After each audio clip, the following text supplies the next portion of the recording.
আসসালামু আলাইকুম। ওয়ালাইকুম আসসালাম। বাইরের এ পেয়ারা কি রেজেক? না, ভালো পেয়ারা। ভালো পেয়ারা না? কত করে কেজি বিক্রি হবো? খালি 30 টাকা কেজি। 30 টাকা না? তো তুমি তো এই সবসময় কম দামে বিক্রি করো, এটা কি রেজেক মাল আনো নাকি? না না না, মাল বেশি বেশি লাভ করি গো। আরো কি কি বিক্রি করো তুমি? প্রতিদিনই কি পেয়ারা বিক্রি করো ঠিক নাকি? রে, খালি পেয়ারা হ্যাঁ, পেয়ারা। পেয়ারা না? ও, পেয়ারা শুধু না? হুম। আর আর কিছু বিক্রি করো না? অন্য হাটে হ্যাঁ, অন্য আটে বেশি পেয়ারা সিজন যখন না থাকে তখন কাঁচামাল বেশি। কাঁচামাল না? হুম। কি কি কাঁচামাল বেচো? সব বেশি, আলু পটল বাগুন যা যা পাই। আজকে কয় মন আনছে পেয়ারা? আজকে তো আছেই 4-5 মান। 4-5 মন না? আচ্ছা, তাতে কেনা কত করে বলা যাবো কি? 800-700 মন না? মন। আর বিক্রি কত করে কেজি? 30 টাকা 25 টাকা। তাহলে কেজি লাভ 10 টাকা না?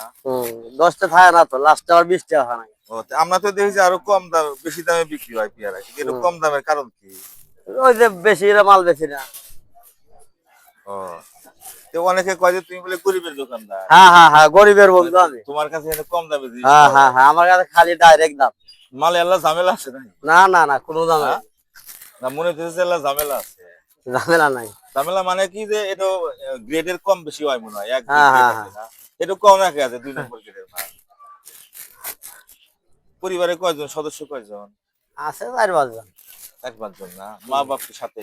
হ্যাঁ, সব একসাথে। ছেলে মেয়ে কয়জন? 3টা। তাতে কি মোটামুটি তোমার সংসার চলে আল্লাহ দিলে? চলে। কোন কোন হাটে যাও? সবাডি কান্দাপাড়া, তারপরে সন্ধ্যাতে শিয়ালকোল, বাড়ি কোন জায়গায় তোমার? দামকল। আচ্ছা, ঠিক আছে, ভালোভাবে ব্যবসা করো, আল্লাহ তোমার ব্যবসা রহমত দেয়। হ্যাঁ, আলহামদুলিল্লাহ। আসসালামু আলাইকুম। ওয়ালাইকুম।